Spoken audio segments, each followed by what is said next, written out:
Hello, welcome to the TV room. David Bradley here. I'm your host. So, got a 64. There it is. Now, I could just plug it in. But before I do that, I'm going to have a look inside. And this is not a bad thing to do. But generally, on most 64s, takes a Phillips screwdriver and 3 screws to have a look inside. Phillips screwdriver. 3 screws.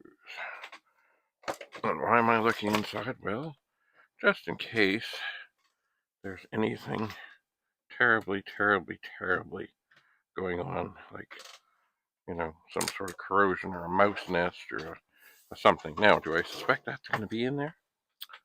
No, I don't. Okay, so we pull off the keyboard connector. The keyboard connector is at the left side. There it is. We pull that off. We pull off the LED connector. And then the keyboard lifts off. And then we take a quick look inside. You see it has the big shielding stuff that I like. Always good to dissipate heat. And just glancing at this, just the way the fingers on the shielding are here, I think most everything is socketed. And that is a beautiful thing. So, step number 1 in assessment.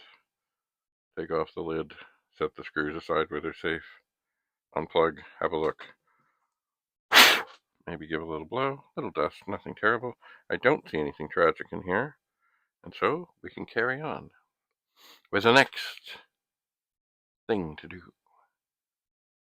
course, I could have just plugged it in. Soon. Thanks for coming. Bye for now.